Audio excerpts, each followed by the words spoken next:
Hello, so you've booked your cruise, you've packed your bags, and you're ready for some fun in the sun, but there's just one little hitch that we need to talk about, and that's norovirus. Yeah, that pesky stomach bug is making headlines again, but it's a bit more active this year. But don't worry, because I am here to give you the lowdown on what's happening, and more importantly, how to keep yourself safe and happy on your next cruise, so stick around for all the important tips. Hi, I am Carrie and welcome to my channel, or welcome back. I am a cruise addict, a travel agent, and your go-to gal for cruise tips, tricks, and real talk reviews. If you love cruising, make sure to subscribe to my channel as I drop new videos every week and you don't want to miss out.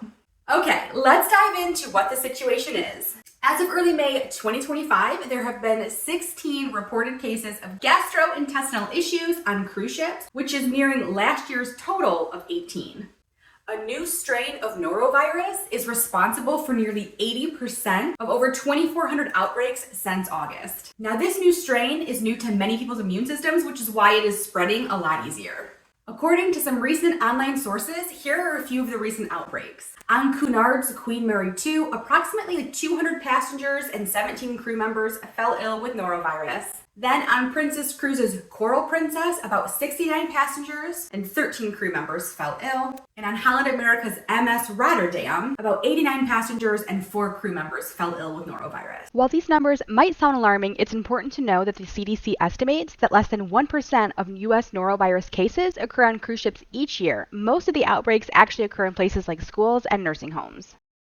So why is this happening now? Well, there's several factors that are contributing to the spread of norovirus. The first is the new strain. It is more contagious because it's unfamiliar to our immune system, so it's just spreading a lot easier. The second is the CDC staffing cuts. The CDC's vessel sanitation program, which is a group of people that go onto cruise ships and they inspect them from top to bottom to make sure they're following all of the health and safety standards. Some key staff members have been cut from that, so that could be contributing to the spread of norovirus a bit. And the third is cruise popularity. Cruising is at an all-time high for popularity. A lot of ships are sailing at max capacity, especially during the holidays and spring break, different times like that. We're gonna see more of an outbreak just because the ships are fuller. There are some symptoms that you can watch out for. For norovirus, the symptoms are usually sudden onset of vomiting, stomach upset, diarrhea, stomach cramps, and these usually last about 1 to 3 days for these symptoms. While most people do recover quickly, it can be more severe in young children, the elderly, and anyone with a weakened immune system, so that's something to be aware of.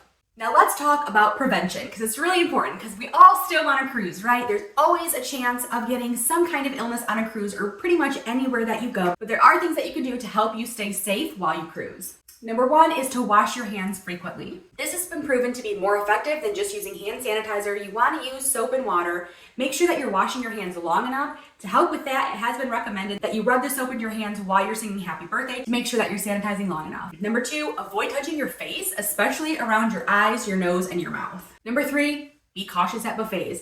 Definitely wash your hands when you're going into the buffet, or at the very minimum, use hand sanitizer. When you're serving yourself, if you have to use any tongs or serving spoons that everyone's using, it's recommended that you then wash your hands again before you sit down and eat, or again, use hand sanitizer if that's the minimum that you can do. Stay hydrated, drink plenty of water or even electrolytes. Number five, report illnesses immediately. If you're feeling unwell, definitely let the ship's medical staff know.